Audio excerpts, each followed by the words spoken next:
Hi, I'm Naturally Lydia and I'm going to be making some English muffins. This is a huge family favorite and they're actually really simple. So I will be teaching a class on this in my home later this month, but for now I'm doing a video. So this is going to just break it all down for you if you're watching at home and you can't make it to a class. You don't need a lot of fancy things for this. I use my trusty KitchenAid mixer, which is always handy to whip it up, but you don't necessarily need a mixer. You can do this by hand. And the other thing you're gonna need is a griddle. I've got an electric griddle, and I have one that goes right on my cooktop. You can use either one of those is fine. In fact, I'm gonna use both for today's recipe. Rather than do it in batches, I'll be able to cook all mine at once because I have two griddles. So one on the stovetop, one on the electric, they work the same. They cook, it's a dry, instead of, you won't spray it with Pam or anything like that. It's going to be a dry cook. And so we're just going to put a little bit of some cornmeal on top of our skillet and we will cook them like that. So they're really easy. But first, because they are a yeast bread, you want to go ahead and make up your dough, and then it will typically rise 1 to 2 hours depending on how hot or cold your house is. So whenever you're working with yeast breads, you can kind of you'll kind of know how fast it's going to rise depending on what kind of atmosphere you live in. So if you like a really toasty house and the heater is just cranked up, then your bread's probably going to rise. Or if it's summer, you can put it in a windowsill in the sun, it's going to rise super fast. Or if you're in a cold, drafty house and you like it on the cooler side, it's going to take longer. So it's kind of adjustable in that sense. But typically for English muffins, you're going to have a 1 to 2 hour rise time.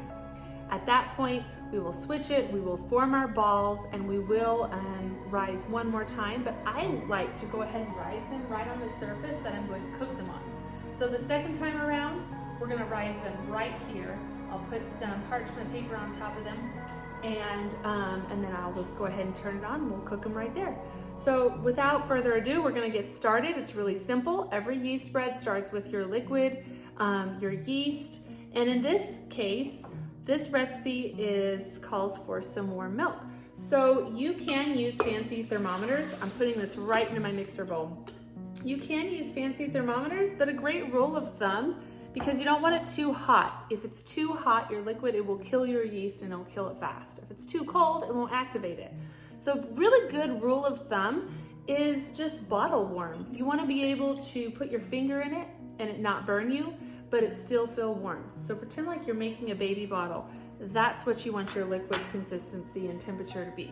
So I went ahead and put 3 tablespoons of melted butter in. I'm going to put 2 tablespoons of sugar in, and I had 1 3/4 of a cup of warm milk. So that just leaves my 2 teaspoons of yeast. I like Red Star organic yeast, but most any yeast will do for this recipe. This is called proofing. I'm gonna mix it up and then I'm gonna let it sit for 10 minutes. At 10 minutes after that, proofing. So if you do not see your yeast foaming and rising, then it's not active and it's probably not good. You need to throw it out. After 10 minutes, you should see it starting to move. So if it's still just dry granules floating around in your liquid, no good. Start over. Okay? So we're gonna let this proof for 10 minutes and then I'm gonna come back and show you what to do next. And proofed, it looks great. I've added 1 large egg and I've added 1½ teaspoons of salt. So it is that simple. So far we have our warm milk, we have our yeast, our butter, our salt, our egg, and all that's left is our flour. So we are using bread flour. For those of you who don't know, bread flour is higher protein content. That's what makes it different than all-purpose. So this is made specifically for yeast bread. So if you're making a yeast bread, you need bread flour. That is the rule, and that's the difference between them.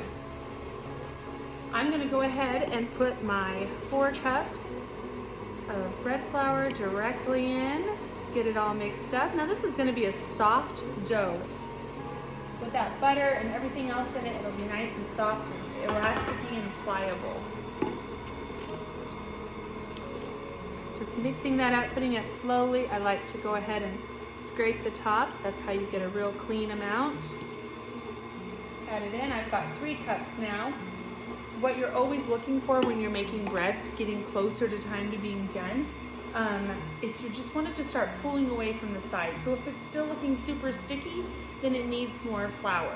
And depending on the day and how much humidity in the air, you can adjust your flour levels accordingly.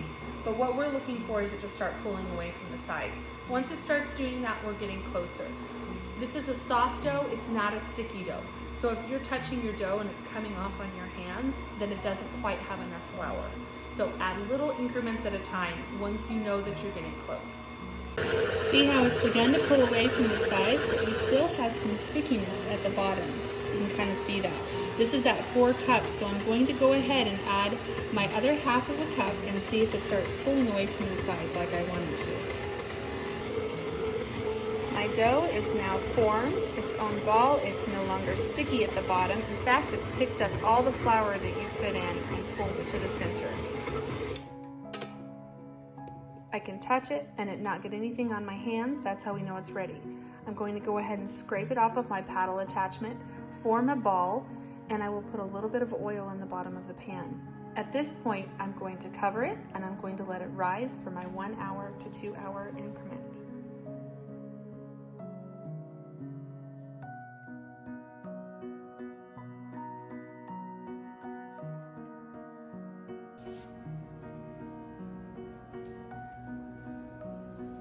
I'm going to go ahead and spread out my cornmeal on the surface that it will be cooking on. Why? Because I'm going to go ahead and let them rise right there where they'll be cooking. My dough is ready to go. It has risen. I've split it in half.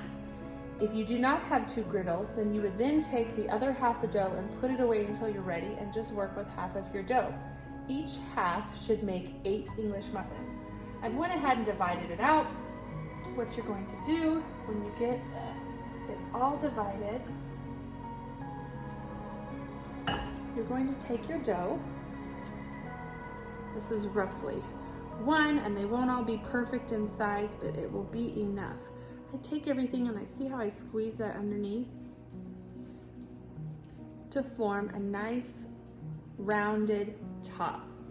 I'm going to go ahead and let that rise right there. I'm going to form each ball and put them right there on the top to rise. Once all of my balls are out, then I will flatten them ever so slightly and I will cover them with parchment paper, and I'm going to let them rise again for about 15 minutes and rest. At that point, I will go ahead and turn my heat on. I will show you what to do after that.